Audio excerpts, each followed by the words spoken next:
Hi guys and welcome. On this video, we are going to discuss about the most common student loan mistakes and how can you avoid them. When it comes to the largest forms of consumer debt, student loans fall to second place, only behind mortgages. For a lot of people, it can be extremely debilitating to have that kind of debt. Even people who end up with an amazing job feel like they're floundering. That's why, while you're learning about opening your first account and you're learning how to be responsible during your college years, you need to learn about student loans.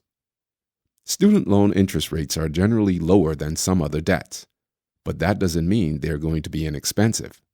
They still add up a whole lot, and if you don't keep the interest down as much as possible, you're going to have some big problems later on. So, let's take a look at what you should avoid when it comes to your student loans in order to keep your debt crunch as low as possible. 1. Paying late. You should absolutely not make any of your payments late. As soon as you're a single day late, your account becomes delinquent. From there, it stays delinquent until you pay the amount that's considered past due. Of course, it could also stay that way until you go into deferment, forbearance, or a separate repayment plan. Those with a payment that's over 90 days old, that's approximately 3 months, could see the loan reported to the major credit bureaus. That's going to affect your credit score and your ability to get other types of loans and credit. That's one reason you may want to enroll in an auto pay process. Not to mention, you can sometimes get discounts if you do this. 2. Ignoring auto pay options. If you're able to sign up for auto pay, it's something you should absolutely do. Auto pay is going to make it a whole lot easier for you to pay your debt on time. You won't have to worry about late payments, and you may even get a bonus on your interest rate. Some lenders actually give you up to 0.50% of a discount on interest just because they know that they can get the money every single month. It may not be something you're totally comfortable with, but it can save you a lot in the long run. Plus, you have the ability to stop the payments at any time. 3. Jumping into refinance. If you refinance your student loans, you could end up with a huge problem without even realizing it until it's too late. Sometimes you'll be able to lower your interest rate, or you can lower the amount that you owe, but other times, it turns into a mess. The biggest problem is that you're turning your student loan into what's considered a private loan. Where the original loan was federal, the new one is now entirely different. You can't keep a federal loan once you decide to refinance it. There's only ways to turn them into private loans through a private lender. That's where things start to get dicey. Federal student loans offer you certain types of protection that you're likely going to want. You get things like options for income-based repayment plans, loan forgiveness in case of your death, forbearance in case of disability or injury, loan forgiveness for serving in public service programs. There are often other benefits as well through a federal loan. Knowing what you already have is extremely important before you decide to refinance. The reason why is that most private lenders aren't going to offer all of these benefits. You need to look closely at the fine print before you decide to go for it. 4. Not using FAFSA. You may be eligible for different types of student aid that range from the Pell Grant to subsidized federal loans, and those can be a great way for you to get more money. Subsidized federal loans mean that there is no interest while you're in school, rather than an unsubsidized loan, which tacks on the interest from the day you take the loan. The subsidized loan has interest paid by the government. Once you graduate, you still only owe the amount that you originally took out. Interest doesn't start until later. You'll only find out about these loans if you qualify through the FAFSA, however, so make sure you fill it out. 5. Falling for a scam.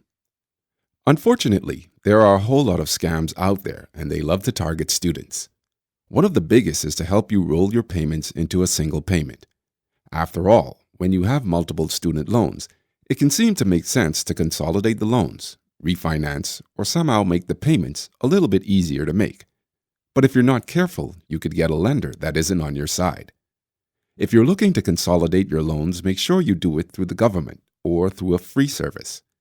You should never have to pay for the privilege of loan consolidation. If you're paying, then it means that someone is trying to scam you. It's a trick that's used quite frequently when it comes to student loans.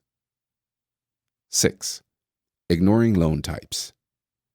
There are actually multiple different types of student loans, and it's important that you understand which one you're getting. Federal loans will typically have lower interest, and they're actually backed by the power of the federal government. On the other hand, a private loan is backed by your bank, credit union, or some other private lender, which leads to higher interest. Federal loans. These loans have fixed interest rates, and they tend to be a great option for college students. They're going to cost you less over the long term, but they do have some rules attached. You need to be taking classes at least half-time, and then you get to defer payments until you stop attending school or start enrolling in classes for less than half-time. Private loans. Private loans give you all the freedom that you want because there are no rules about how long you attend school. On the other hand, you'll generally have variable interest rates and higher interest overall. It's recommended that you avoid these unless there's no other option for you. 7. Skipping the shopping. Just like everything else that you do, you should always shop around to make sure you get the best deals. You're not going to have much for options when it comes to federal loans. The government isn't really in the habit of making deals or variable offers. You just get to say yes or no. That's not the case with private loans, though. Private loans are going to give you the freedom to shop lenders. You want the best rates and the best possible terms, which means you should most definitely be doing this. Don't skip out on this step. Of course, you want to keep in mind more than just the rates that are being offered. Look at the things you're going to need to know further down this path. What kind of bonus features are being offered?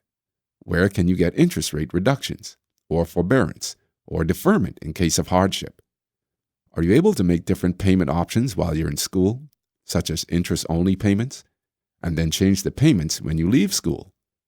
Look for flexibility in the repayment process. After you've decided what loans you're going to get, it's important that you don't jump in too far. Don't take more loans than you absolutely need, and make sure that you read all of the fine print beforehand. 8. Choosing the wrong payments. You'll have several different options when it comes to the payments that you make on your loan. If you have a federal loan anyway, this makes sure that you can pick something that works for you and that won't stretch you too far if you don't have a lot of money. If you stick to the standard plan, you'll have your loans paid off in approximately 10 years or less. This is great if you possibly make it work. Even if you have to sacrifice a little, it's definitely going to be worth it to get those loans paid off quickly and pay less in interest overall. On the other hand, there are other options to choose from. Extended repayment and income-based repayment can be great because they lower the amount that you owe each month. But you need to pay attention to just how much you're going to end up paying over the entire life of the loan. You definitely aren't going to end up ahead in the long run. Another important aspect is that income-based plans could end up with payments that don't even take care of the amount of interest that you accrue. That means your loan will actually continue to grow even while you're making payments. 9. Taking too much. You're going to have a lot of money offered to you when it comes to taking out a loan, but that doesn't mean you should actually take it. You should try to take as little money as you can to make it through college. After all, every bit of the money that you take out is going to have to be paid back in the end. If you're not careful about how much you can pay back when it comes time, you could end up in a whole lot of debt even after you graduate. Keeping your debt as low as possible or getting a tuition installment plan can help you with this process. 10. Not making more payments. If you can pay a bit more than you actually owe every month, you're going to pay off your loans a little bit faster, and that's definitely an important piece of the puzzle. Just make sure that you contact your lender and let them know you want it going directly to the principal. If you don't, they're going to apply it to your future payment, and you'll just end up with a smaller amount due the next month and no impact on your principal. Keep in mind that even a small amount of money over and above what you actually owe is going to make a huge difference. It doesn't have to be hundreds of dollars. As little as $30 a month can make a huge difference and could get you paying off your student loan much faster than you might think. 11. Skipping interest payments in school.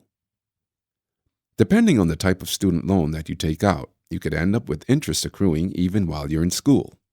With a subsidized loan, you're not going to have that, but with an unsubsidized loan, however, it's going to keep piling up until you're out of school. If you can make interest payments while you're still in school, your student loan isn't going to keep ballooning up and up. You could end up in a big hole if you're not making these payments because your total student loan is going to be much higher than what you originally took out. 12. Ignoring tax deductions.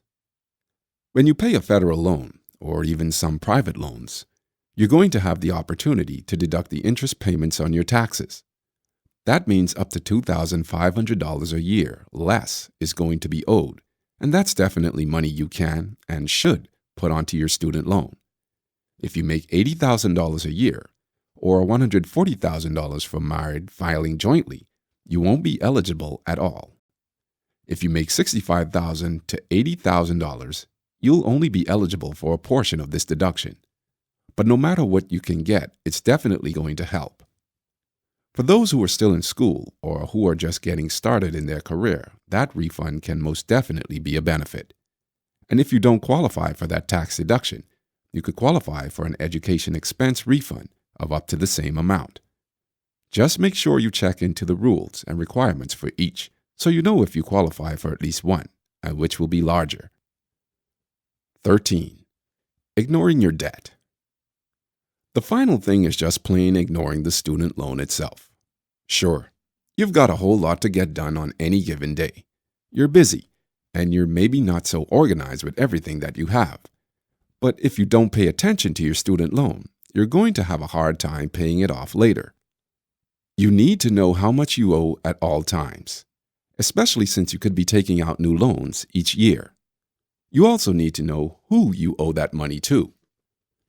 Making a spreadsheet will help you keep track of everything and will keep you in the know about just what you're really going to be on the hook for. That's it for now.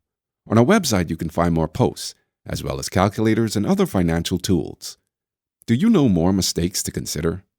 We would love to know your thoughts, so feel free to share them with us in the comments below. I hope you enjoyed it, and don't forget to subscribe to our channel to get the best financial videos for free.